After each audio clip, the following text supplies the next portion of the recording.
Hello दोस्तों, कहानी की इस नई सीरीज़ में आप सभी का स्वागत है।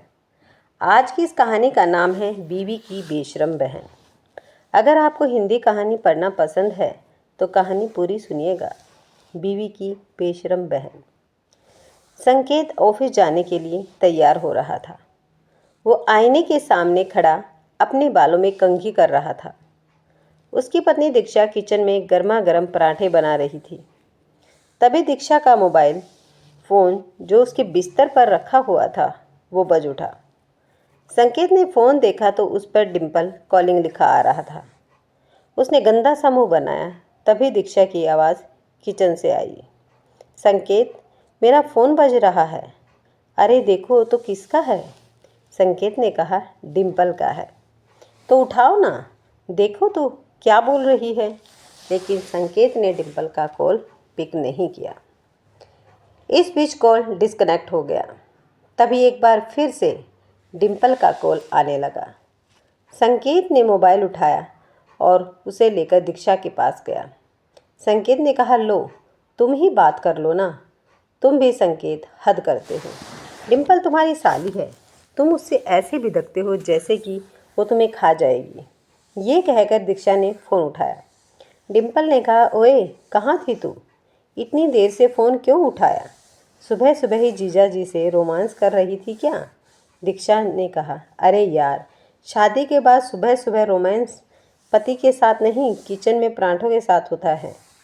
पराठे बना रही हूँ तुम्हारे जीजा जी के लिए। ऑफिस का समय हो रहा है ना? डिम्पल ने कहा, सही है। सुन, मैं 3 महीने के लिए बेंगलोर आ रही हूँ। ऑफिस की ट्रेनिंग है। दीक्षा ने कहा, सच? सुबह सुबह तो तुमने मस्त खुशखबरी दी है। आज अब बहुत दिन हो गए हैं तुमसे मिले हुए। यहाँ मिलकर तीनों खूब मस्ती करेंगे। डिम्पल दीक्षा की मौसेरी बहन थी।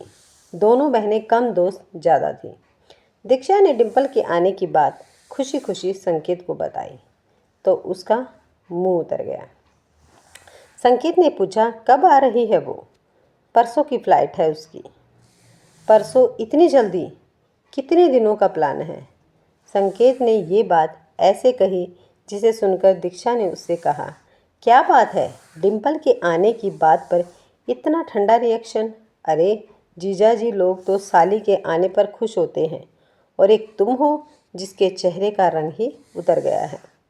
संकेत ने कहा, नहीं नहीं, ऐसा तो नहीं है। मेरा रंग क्यों उतरेगा? संकेत डिम्पल के आने की बात सुनकर नर्वस हो गया था। जब वो कार ड्राइव करके अपने ऑफिस जा रहा था तो उसे डिम्पल के साथ अपनी मुलाकात याद आ रही थी।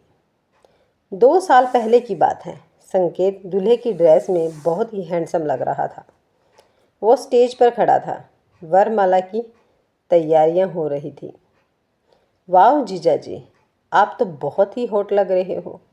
जी कर रहा है कि आपको हक कर लूं। डिम्पल की बात सुनकर संकेत उसे घूरने लगा तो डिम्पल ने हंसते हुए कहा, डिम्पल ने कहा, क्या बात है, ऐसे क्यों घूर रहे हो?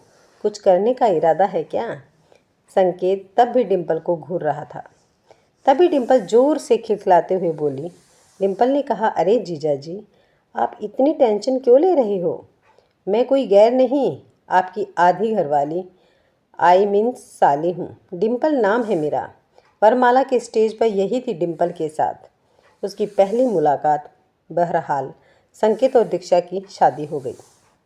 जब वो दीक्षा को विदा करने ले जाने लगे तो डिम्पल उसके पास आई और उसके कानों में कहा। डिम्पल ने कहा, क्यों जीजा जी, रात को सोने दोगे ना दीक्षा को, या फिर पूरी रात? डिम्पल की बात सुनकर संकेत छिप गया। उस मुलाकात में संकेत के मन में डिम्पल की एक अलग ही छवि बन गई। फिर उन लोगों की कभी मुलाकात तो नहीं हुई, लेकिन 2-3 बार फ़ोन पर बात ज़रूर हुई थी। डिम्पल, क्यों जीजा जी? अरे कभी आप भी तो फ़ोन कर लिया करो अपनी प्यारी और होठ साली को। संकेत ने कहा, जी करूँगा करूँगा। कब? रात को? पर रात को तो आप कुछ और कर रहे होंगे ना? फिर डिम्पल खिलखिलाकर हंसती है। संकेत उस दिन ऑफिस में भी अपसेट रहा। खैर डिम्पल के आने का दिन आ गया। संकेत ने कहा, तुम भी चलते ना, एयरपोर्ट डिम्पल को लाने के लिए। अरे संकेत, दिख नहीं रहा है, कितना काम पड़ा है घर पर। अगर तुम्हारे साथ आऊँगी तो खामखा बहुत देर हो जाएगी। तुम चले जाओ ना, मैं तब तक लंच तैयार करके रखूँगी। उदास मन से संकेत एयरपोर्ट पर गया। जब वो एयरपोर्ट पहुंचा तो डिम्पल की फ़्लाइट लैंड कर चुकी थी। वो एयरपोर्ट के बाहर काले रंग की मिनी स्कर्ट में खड़ी थी। जैसे ही संकेत वहां पहुंचा, उसने दौड़कर उसे गले से लगा लिया। संकेत का दिल जोरों से धड़कने लगा। डिम्पल ने कहा, क्या जीजा जी, बहुत पाते हो आप, कहाँ रह गए थे? आप 10 मिनट से आपकी खूबसूरत और हॉट साली आपका वेट कर रही है और आप हैं कि अब आ रहे हैं। संकेत ने कहा, वो ट्रैफिक में फंस गया था। डिम्पल ने कहा, अरे कभी हमारी निगाहों के घेरे में भी फंसे ना, निकलने का मन ही नहीं करेगा। ये कहकर डिम्पल फिर से खिलखिलाकर हंस पड़ी और एक बार फिर से संकेत के गले लग गई। संकेत चुपचाप खड़ा डिम्पल को देखता रहा। डिम्पल ने कहा, क्यों जीजा जी, इसी तरह चिपके रहना है या घर भी चलना है? संकेत की आंखें शर्म से झुक गई। कुछ देर बाद डिम्पल और संकेत कार में बैठे घर की ओर जा रहे थे। थोड़ी देर बाद वो घर पहुंचे। घर पहुंचकर डिम्पल ने जैसे ही दीक्षा को देखा तो डिम्पल ने कहा, ओ माय डार्लिंग, कितनी खिल गई है तू। लगता है जीजा जी खूब प्यार करते हैं तुम्हें। दीक्षा ने कहा, तू भी कर ले शादी, तुझे भी तेरा पति खूब प्यार करेगा। क्या दीक्षा, तुम भी प्यार करने के लिए शादी की क्या ज़रूरत है? क्यों जीजा जी? ये कहकर डिम्पल ने संकेत की ओर देखकर आंख मार दी। संकेत इधर उधर देखने लगा। डिम्पल को आए हुए 2 सप्ताह हो गए थे और इन 2 सप्ताह में उसने कई बार संकेत को छेड़ा और कई बार तो उसके साथ ऐसी हरकत की कि उसका मन हुआ कि वो दीक्षा को बता दे। 2 दिन पहले की बात है, दीक्षा घर पर नहीं थी। डिम्पल बाथरूम में नहा रही थी। तभी उसने ज़ोर ज़ोर से चिल्लाना शुरू कर दिया। डिम्पल ने कहा, जीजा जी, जीजा जी, अरे जल्दी आइए, मुझे बचाइए। संकेत उस समय एक बहुत ही ज़रूरी फाइल पर काम कर रहा था, लेकिन उसने जैसे ही डिम्पल के चिल्लाने की आवाज़ सुनी तो संकेत ने सोचा, ये तो डिम्पल की आवाज़ है। क्या हुआ उसे?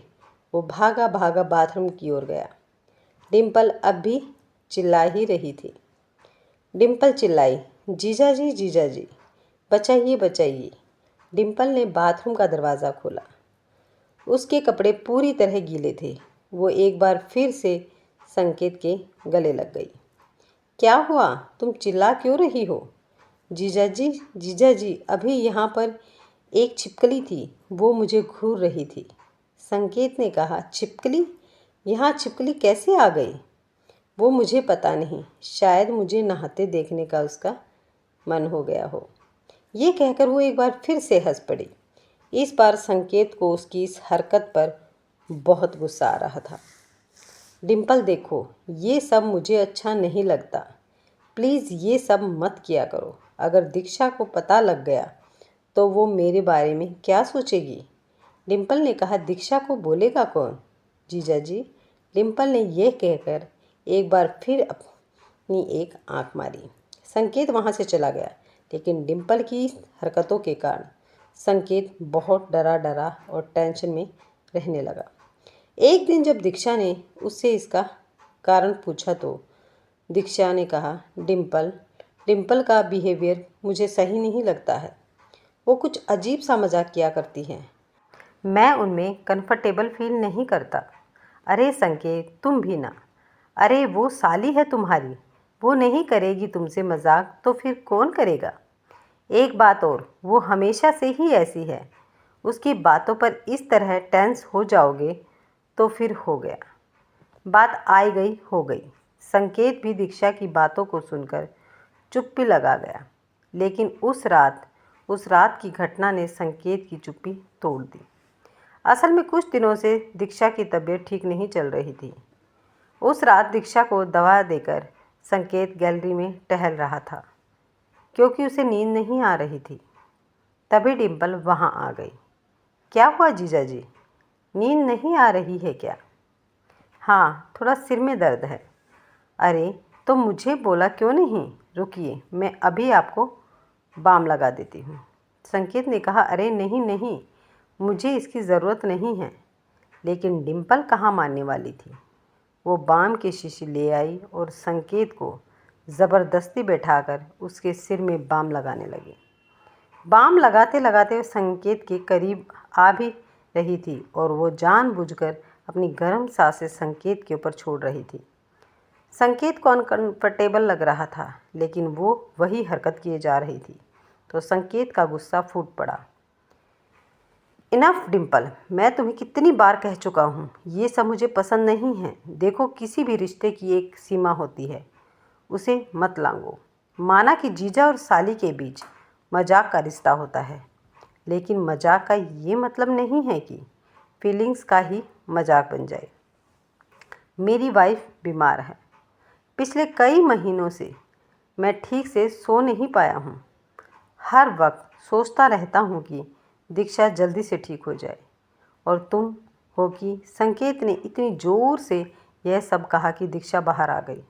संकेत, अरे दीक्षा, तुम क्यों बाहर आ गई?